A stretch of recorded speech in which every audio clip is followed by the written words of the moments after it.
Q, Georgia, good to see you both. Welcome to Popternative. Hi. Thanks.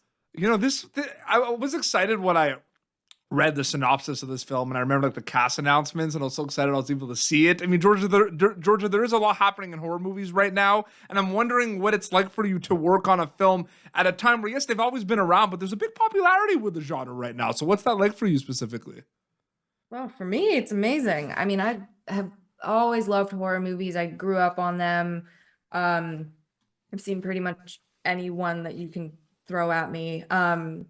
So I mean, no matter what the time period, I'm so excited to be a part of the genre. But yeah, you're right. I think it is a really cool time in horror in general. So yeah, but it was really cool to do something that hasn't really been done, which is like combining more of the Black Mirror aspecty kind Yep. of stuff with the old school slasher. And that combo, it's very easy to mess that up. And I'm really proud of the work that we did. Well, it's a good segue to my question for Q because, you know, there is, yes, people are going to see this. It's got the amazing kind of horror movie kind of elements, but it's got a little bit of a cool kind of sci-fi kind of element as well. And I'm wondering for you, Q, like that script to screen journey of like reading everything, seeing that blend of what I just talked about, and then seeing it come to life on screen. Like, what was that like for you with this project specifically, that script to screen journey? Um, I haven't seen the film but yet, and she hasn't either. Yeah. So I honestly can't really answer that question because I have only seen like little clips of it. But I mean, those little clips always look amazing, so I think it looks pretty. I'm pretty excited. Yeah. So a follow-up kind of question to that then is, you know, getting back to kind of that script, what was it like kind of reading that, like what I just said, that kind of like that blend, right? Because it's like Georgia said, it is a unique kind of like blend of two different things that we don't really think about that much, right? Like it's a summer camp movie and there's a big sci-fi kind of component to it.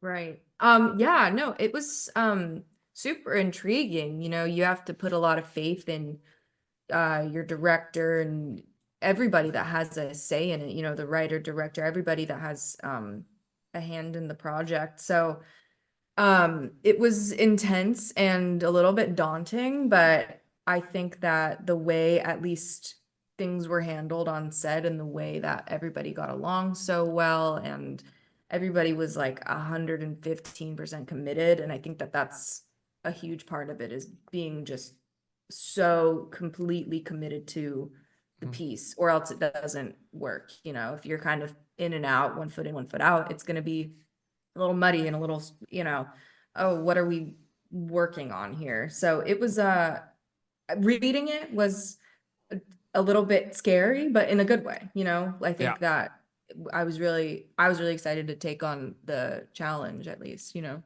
Oh, Yeah. absolutely.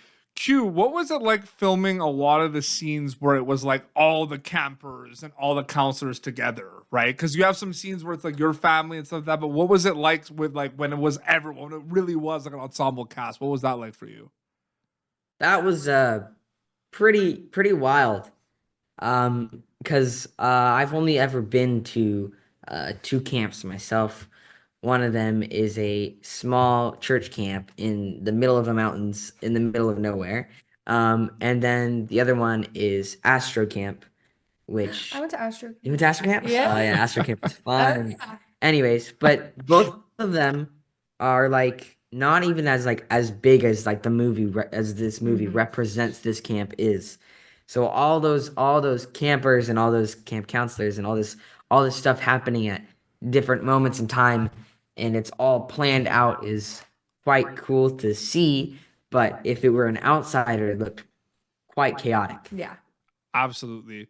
And George, I do want to ask because it's all storytelling at the end of the day. You've kind of worked on a lot of different projects where it's like different worlds and you play different characters. But I'm just curious, like how separate are past projects compared to something like this? Like, do mindsets or preparations from stuff like Ted or like Marshmallow come into play for other projects? Are they completely kind of separate once you wrap them specifically? Um,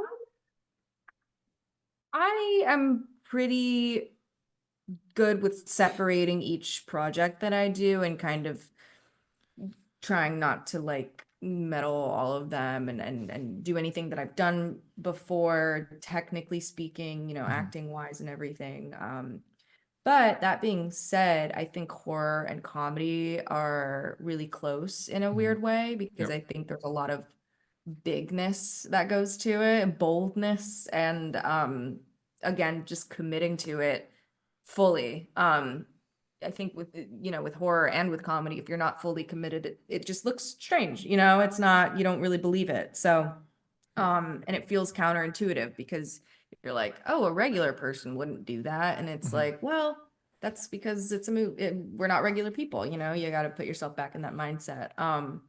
But I think so, yeah, I think that there's a big separation between everything. I think I really, with Rachel, was just sticking to something I'd never done before and a new Yeah. process, which was a really like tightly wound kind of, you know, a little bit neurotic character. I normally play kind of the more like chill, you know, go with the flow vibe, and she is absolutely not that. So it was really fun to try something different.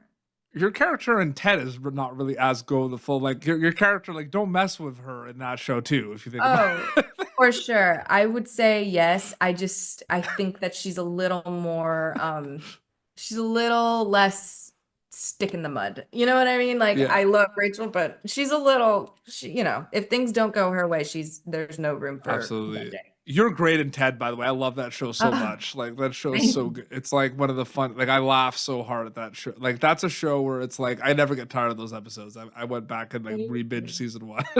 Oh my God, thank you so much. Yeah, absolutely. Q, were there any times where like, cause like I find it's really tricky because I'm also a filmmaker as well in the horror sphere too. And it's like sometimes you do some shots and it's like you don't think about like the horror component because a lot of it happens in post-production.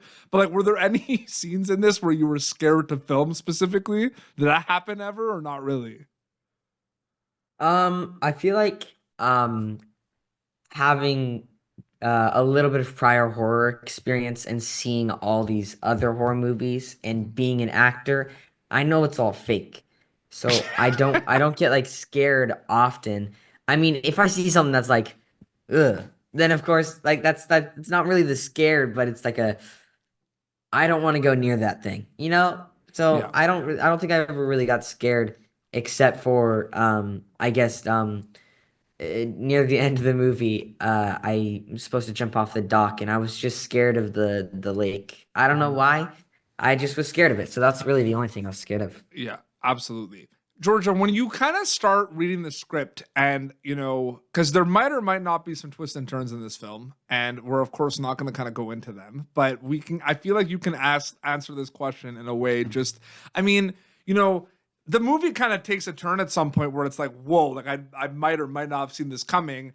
Take Yeah. me through that process from an acting storyteller perspective, right? Because it's like it can get overwhelming, right? Like when you're reading something like that, you're like, oh man, we have to like bring this to life some way. You know what I mean? Yeah, I mean, those are the most fun days for me when we get to do those kinds of shots and scenes.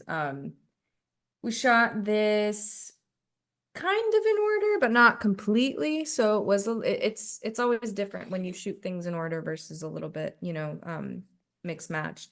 But those are my favorite kind of days, you know. We get to really this is the pinnacle moment. This is the shock factor. This is why we're here, you know.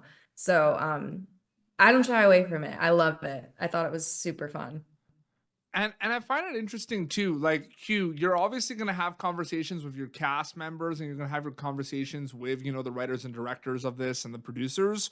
Like, were there a lot of conversations that were like happening like while you were in production, like on set for this film, or do you feel like a lot of that preparation like kind of happened before you went to set specifically? Because when you're there on set, like you're it's like all the preparation you can do has been done, and you're just going and rocking it, right? And like, but Mhm. I'm just wondering if there are a lot of conversations while you were kind of on set for this film.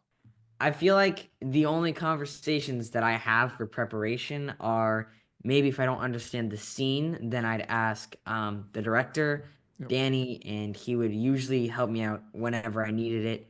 But usually all the preparation happens with my mom because she's really always there for me. She helps me understand the scenes. We go over them together. So there wasn't really a lot of conversations happening on like what was going on. I feel like everyone was pretty dialed. So Yeah. that was No, pretty nice. absolutely. And then last question quickly before we wrap up, because I'm excited for people to see Marshmallow in theaters. It's going to be exciting that people are going to be able to check it out. Georgia, I know you try not to do this, but given kind of what we talked about in this interview, but the fact that it's kind of like a fun, genre-bending, twisty summer camp horror film, are you ever conscious of the audience member watching Marshmallow while you're making it? Or does that happen a little bit after you wrap, so to speak? Oh, yeah, not for me personally. That's never been the case with me, weirdly. Like, what about when you're there, Yeah. like at lunchtime or something? Oh, people are gonna get a kick out of this reveal or something. Oh, like that. I mean, yeah, there's conversations of that, like, oh, we just rocked that scene, but I think it's more of a between us kind of thing, you know. I think it's like, oh my God, I can't wait for people to see what you've done, or, you know, oh my God. So it's like, I don't think yeah, it's not something I try and get too heady about, because if I did that, I would lose my mind and probably leave the business, because I would just like, if I was just thinking about that all the time, I would not be doing well. Oh no, absolutely. The movie's a lot of fun. Congratulations. I really enjoyed it. I can't wait for people to check it out. Georgia, Q, great to talk to you both. Thank you so much for your time. Thank you. Thank you so much. Thank you for tuning in to Popternative. Make sure to check out our past episodes of Popternative on YouTube. This has been an Autograph Communications production.